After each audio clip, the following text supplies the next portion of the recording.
No final do terceiro século da era cristã, o Império Romano era governado por uma tetrarquia: Diocleciano, Galério, Maximiano e Constâncio Cloro.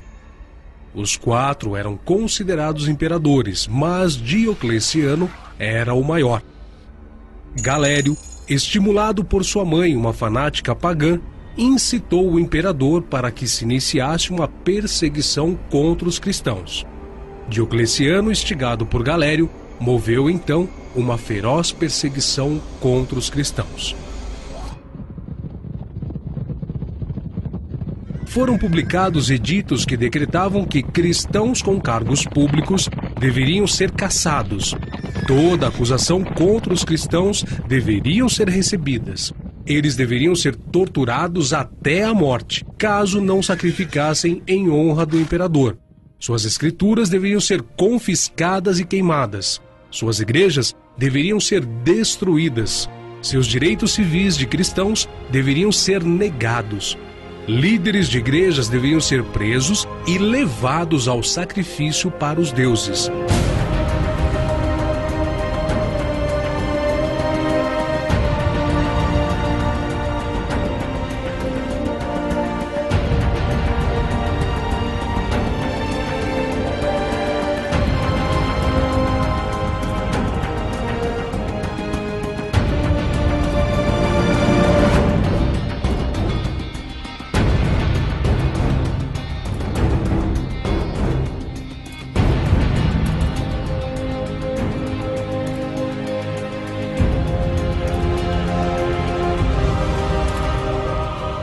Muitas casas foram incendiadas e famílias cristãs inteiras pereceram nas chamas.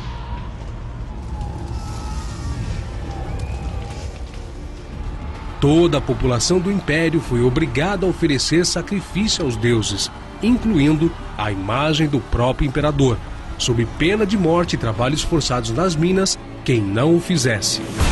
A perseguição se fez geral em todas as províncias romanas, mas principalmente no leste. Durou 10 anos e é impossível determinar o número de mártires, nem enumerar as várias formas de torturas e mutilações sofridas por eles. Fogo, chicotes, espadas, adagas, cruzes, veneno e fome se empregaram nos diversos lugares para dar morte aos cristãos. E se esgotou a imaginação no esforço de inventar torturas contra pessoas que não tinham cometido crime algum, senão o de amar ao próximo como Cristo os amou. A perseguição de Diocleciano começou a endurecer-se de modo particular no ano 304, quando muitos cristãos foram torturados de maneira cruel e mortos com as mortes mais penosas e vergonhosas. Muitos cederam, temendo a morte, porém outros se recusaram.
Sebastião, oficial da guarda do imperador em Roma, permaneceu um verdadeiro cristão em meio à idolatria, sem deixar-se seduzir pelos esplendores da corte e sem manchar-se pelos maus exemplos. Foi um dos que preferiu a morte por lealdade a Cristo do que adorar os falsos deuses de Roma.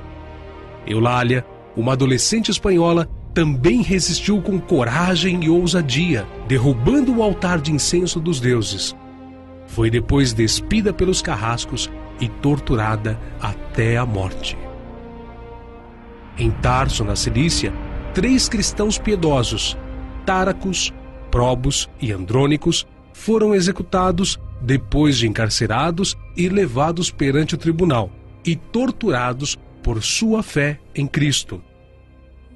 Erasmo, bispo de Formia, na Itália, teve os intestinos arrancados e depois foi esquartejado. Professor Cassiano, torturado e morto pelos próprios alunos da Itália. Julieta, açoitada e depois decapitada. Floriano, jogado em um rio com uma pedra atada ao pescoço. E também Quinta e Justina. Lúcia, Marcelo, Inês, Jorge, Irene, Quirino, Serena, Valentino, Suzana, Vitória, Cipriano, Laura, Alexandre.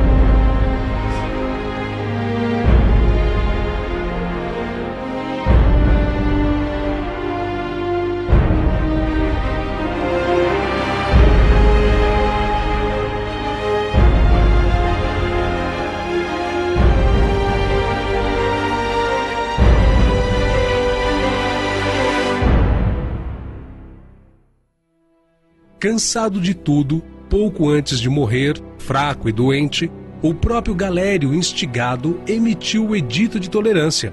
Os cristãos poderiam existir novamente e poderiam fixar suas casas de reunião, e toda a comunidade poderia sobreviver em qualquer lugar sem prejuízo algum.